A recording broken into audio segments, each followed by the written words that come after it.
जब भी Harry Potter series की 5वीं किताब ऑर्डर ऑफ द फीनिक्स का जिक्र आता है तो ज्यादातर लोगों के दिमाग में क्या आता है?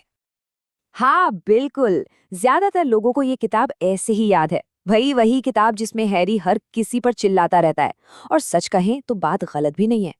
लेकिन क्या हो अगर वो गुस्सा कहानी का सिर्फ एक हिस्सा हो और उसके नीचे एक बहुत गहरी और सोची समझी राजनीतिक कहानी छिपी हो? आज हम इसी पर्दे के पीछे की कहानी को समझने वाले हैं। चलिए इसमें थोड़ा और गहराई से उतरते हैं। तो कहानी का जो पहला और सबसे बड़ा टकराव है वो बाहरी है। ये है जादू मंत्रालय का सच के खिलाफ छेड़ा गया एक खुला युद्ध। देखिए, मंत्री कॉर्नेलियस फज जो कुछ भी कर रहे थे वो कोई नादानी नहीं थी। ये एक सोची समझी पॉलिटिकल स्ट्रैटेजी थी। किस चीज से बनी थी ये स्ट्रैटेजी? डर से, सच को नकारने से और किसी भी कीमत पर अपनी कुर्सी बचाने की एक जिद से। तो मंत्रालय की स्ट्रैटेजी क्या थी? बहुत सीधी सादी, सच पर ही हमला कर दो। इसके लिए उन्होंने एक पूरा प्रोपोगेंडा कैंपेन चलाया। देखिए कैसे। स्टेप 1, जो सच बोल रहा है यानी हैरी, उसी को झूठा साबित कर दो। कह दो कि वो तो बस अटेंशन चाहता है। स्टेप 2, उसके सबसे बड़े सपोर्टर डम्बलडोर, उनकी इमेज खराब कर दो। और इन सबको फैलाने के लिए सबसे अच्छा तरीका क्या है? मीडिया, यानी डेली प्रॉफिट पर अपना कंट्रोल कर लो। और ये सारी साजिश अपने चरम पर पहुंचती है हैरी की तथाकथित सुनवाई में।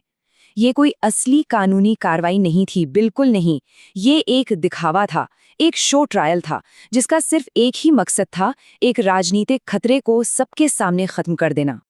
चलिए अब हॉगवर्ट्स के अंदर चलते हैं, जहां एक अलग ही वैचारिक लड़ाई चल रही थी, जिसे हम कह सकते हैं बुराई की नौकरशाही। इस किताब में हमें दो तरह के विलन देखने को मिलते हैं। एक तरफ है वोल्डेमॉर्ट, जो एक फैंटेसी वाली बुराई है, बड़ी डरावनी, जादुई। लेकिन दूसरी तरफ है डोलोरेस अम्ब्रिज, और वो असल दुनिया की बुराई है। वो मुस्कुराती हुई अफसर जो कानून और नियमों का इस्तेमाल करके अपनी क्रूरता को सही ठहराती है। और ये देखिए उसने ये सब किया कैसे। ये एक स्लो मोशन तख्ता पलट था। पहले वो हाई इंक्विजिटर बनकर आई, फिर उसने पढ़ाई लिखाई को कंट्रोल करने के लिए नए नए फरमान जारी किए, स्टूडेंट ग्रुप्स पर बैन लगा दिया, और आखिर में डम्बलडोर को हटाकर खुद हेडमास्टर बन बैठी।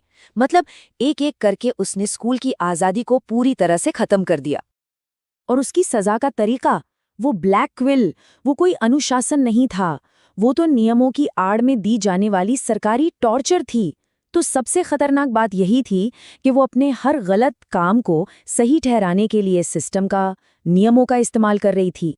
लेकिन जैसा कि हमेशा होता है, जहां जुल्म बढ़ता है वहीं एक विद्रोह भी जन्म लेता है। और इसी जुल्म के जवाब में पैदा हुई डम्बलडोर की आर्मी। ये सिर्फ जादू सीखने के लिए बनाया गया कोई स्टडी ग्रुप नहीं था। नहीं, ये एक विद्रोह था। एक तरफ ये स्टूडेंट्स को अपनी रक्षा करना सिखा रहा था, तो दूसरी तरफ ये मंत्रालय के खिलाफ एक सीधी राजनीतिक चुनौती थी। ये एकजुटता और उम्मीद का एक बहुत बड़ा सिंबल बन गया। और यहीं पे हैरी के कैरेक्टर में एक बहुत बड़ा बदलाव आता है। पहली बार वो सिर्फ हालात का शिकार नहीं बना रहता, बल्कि वो खुद बदलाव लाने वाला एक एक्टिव एजेंट बन जाता है। वो एक टीचर की, एक लीडर की जिम्मेदारी अपने कंधों पर उठाता है। अब कहानी के क्लाइमैक्स पर आते हैं, जहां ये राजनीतिक और वैचारिक लड़ाइयां आपस में टकराती हैं और देखते हैं कि सच की कितनी विनाशकारी कीमत चुकानी पड़ती है। डिपार्टमेंट ऑफ मिस्ट्रीज की लड़ाई। ये वो पल है, वो जगह है, जहां मंत्रालय के बनाए झूठ का पूरा महल आखिरकार हकीकत की एक टक्कर से ढह जाता है। इसको ना थोड़ा ब्रेक डाउन करके समझते हैं। मंत्रालय का झूठ नंबर 1, जादू की दुनिया में सब शांत है, सब चंगा है। लेकिन सच क्या था? डेथ ईटर्स खुलेआम बच्चों पर अटैक कर रहे थे। उनका झूठ नंबर 2, वोल्डेमॉर्ट की वापसी तो बस एक कहानी है, एक अफवाह है। और फिर हकीकत क्या सामने आई? खुद वोल्डेमॉर्ट मंत्रालय के बीचों बीच आ खड़ा हुआ। इससे बड़ा सबूत और क्या हो सकता था? लेकिन सच की इस जीत की एक बहुत भारी और निजी कीमत चुकानी पड़ी। सीरियस ब्लैक की अचानक और बेहद क्रूर मौत। ये कोई फिल्मी हीरो वाली मौत नहीं थी। ये अचानक हुई, तेज और बहुत ही असली थी। लड़ाई के बाद डम्बलडोर आखिरकार हैरी को वो बोझ बताते हैं जिसे वो इतने समय से अकेले उठाए हुए थे।